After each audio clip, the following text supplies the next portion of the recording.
Assalamualaikum warahmatullahi wabarakatuh.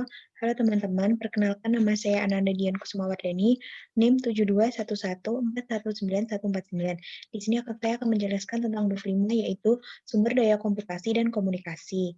Yang pertama ada peranti keras. Komputer memiliki bermacam-macam kecepatan dan harga, namun semua memiliki fitur-fitur yang umum. Fitur yang menjadi perhatian adalah prosesor, memori, kapasitas penyimpanan, dan alat output dan input. Yang pertama ada prosesor. Prosesor disebut sebagai unit pemroses pusat atau Central Processing Unit (CPU) adalah tempat di mana pemrosesan data dilakukan. Kemudian kecepatan prosesor diukur oleh jumlah siklus yang terjadi per detik dan angka ini telah berkembang dengan sangat cepat selama beberapa tahun sejak IBM memperkenalkan komputer mikro yang pertama. Word adalah ukuran dari berapa banyak bit yang dapat digerakkan dengan satu siklus komputer. Ukuran Word adalah hal yang paling penting. Ia menentukan berapa banyak karakter seperti A yang disebutkan di atas dapat dipindahkan dalam satu siklus prosesor. Kemudian ada memori. Pada dasarnya, data disimpan di sebuah komputer dalam dua cara, yaitu memori dan penyimpanan. Memori disebut juga ruang penyimpanan primer atau random access memory atau RAM. Ruang penyimpanan. Ruang penyimpanan untuk komputer muncul dalam banyak bentuk media yang berbeda yang masing-masing memiliki karakteristik yang berbeda yang menjadikannya lebih sesuai untuk tugas-tugas tertentu. Ya, ada ruang penyimpanan tetap atau fixed storage adalah ruang penyimpanan yang terpasang secara permanen di dalam komputer. Selanjutnya ada penyimpanan yang dapat dilepas atau removable storage, biasanya berbentuk sebuah pita, disk, flash disk USB, CD, atau media jinjing lainnya. Ada alat-alat input. Data yang diterima dari manusia mengacu pada input yang diisi oleh seseorang yang mengetik pada sebuah keyboard, menekan mouse, menyentuh monitor, berbicara ke mikrofon, atau interaksi lain yang serupa. Terdapat dua kendala bagi data yang diterima dari manusia. Pertama, lambat. Kedua, biasanya tidak dapat mencapai tingkat akurasi yang sangat tinggi seperti data yang diterima dari mesin, data yang diterima oleh suatu alat elektronik atau mekanis. Ada alat-alat output. Dua alat output yang paling dikenal adalah layar komputer yang terkadang disebut monitor dan printer. Printer laser pada intinya sama seperti mesin fotokopi, sedangkan printer tinta menyemprotkan tinta pada permukaan kertas. Multimedia. Evolusi utama alat input dan output adalah menuju ke arah multimedia, penggunaan lebih dari satu media pada saat yang sama. Sebagai contoh, informasi dalam bentuk teks dapat diproyeksikan ke layar komputer dengan disertai oleh satu gambar atau video. Kemudian ada alat-alat komputasi pribadi, ada telepon seluler dengan pesan dan video interaktif, yaitu perusahaan-perusahaan membuat telepon seluler populer telah membuat telepon yang menampilkan pesan tulisan dan gambar-gambar video pendek. Keypad dan monitor menjadi alat input dan output. Kemudian ada telepon seluler cerdas atau smartphone, ketika sebuah telepon menjalankan pekerjaan-pekerjaan yang biasanya dihubungkan dengan komputer mikro atau personal komputer (PC). Kemudian ada jaringan rumah adalah jaringan yang menggunakan modem untuk koneksi internet, baik modem kabel maupun modem telepon, dapat membawa akses internet berkecepatan tinggi ke rumah Anda. Sebenarnya ada keamanan komputasi rumah. Pembaruan adalah kegiatan memperbarui piranti lunak yang digunakan pada personal komputer atau PC atau mikrokomputer. Hacker adalah orang-orang yang mencoba untuk menerobos masuk ke sistem komputer guna mengumpulkan informasi. Virus komputer itu program-program komputer kecil yang menggandakan diri dengan memasukkan diri mereka ke dalam sumber daya komputer seperti program atau file.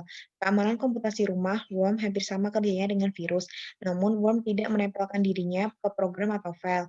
Spyware adalah program-program komputer kecil yang mengawasi apa yang sedang Anda kerjakan dengan sumber daya komputer Anda. Selanjutnya ada peranti lunak sistem, menjalankan tugas-tugas mendasar yang dibutuhkan oleh seluruh pengguna dari komputer tertentu, berfungsi sebagai suatu antarmuka yang menghubungkan pengguna, piranti lunak aplikasi, dan piranti keras. Ada peranti lunak aplikasi, ada tiga. Yang pertama, peranti lunak aplikasi siap pakai, yaitu diproduksi oleh pemasok dan dijual kepada pengguna. Keuntungannya, peranti lunak siap pakai telah langsung tersedia, dan ini tuh lebih murah daripada peranti lunak khusus. Peranti lunak aplikasi khusus adalah aplikasi yang diproduksi oleh pengguna dengan tujuan khusus dan dijual kepada pengguna khusus juga. Peranti lunak yang ditulis oleh pengguna, pengguna akhir membuat peranti lunak aplikasi dalam jumlah signifikan yang dapat mereka pergunakan dalam tugas-tugas pekerjaannya. Kemudian ada peranti lunak yang mudah digunakan pengguna, peranti lunak komputer yang sederhana dan penggunanya itu intuitif.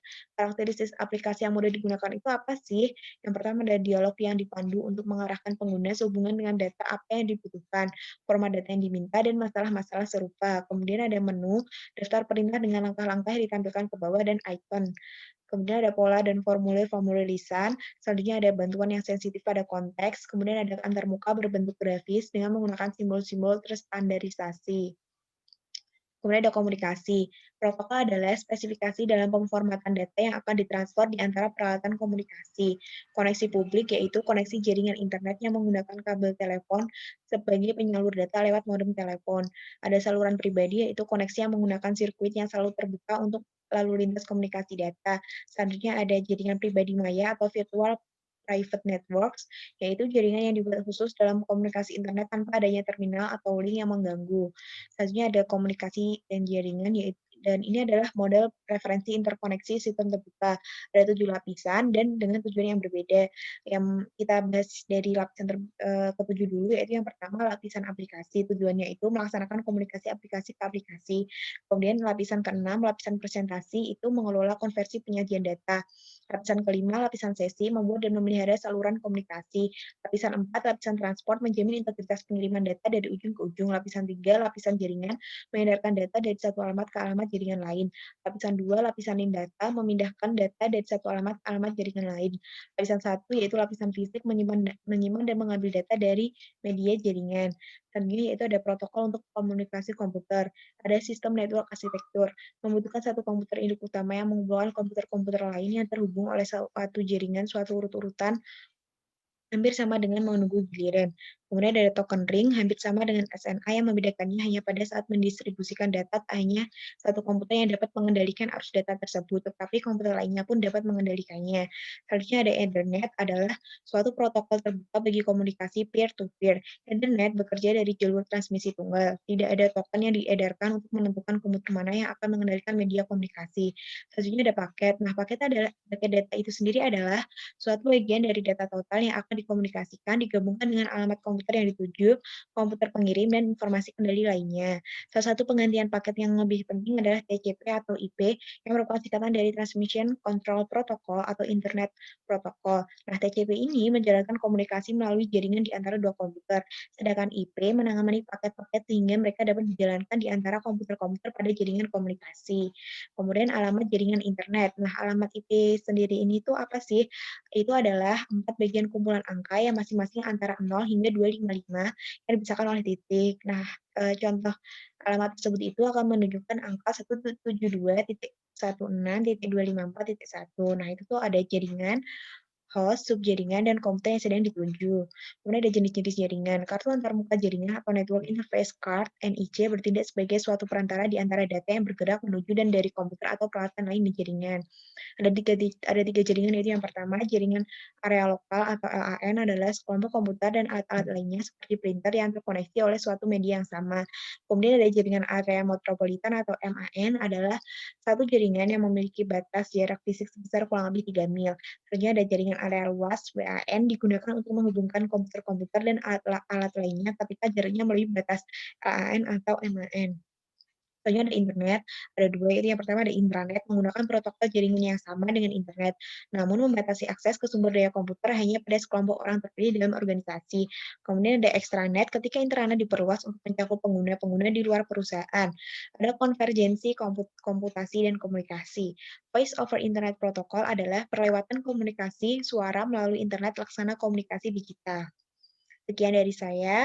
Mohon maaf apabila ada kesalahan dan kekurangan. Terima kasih. Wassalamualaikum warahmatullahi wabarakatuh.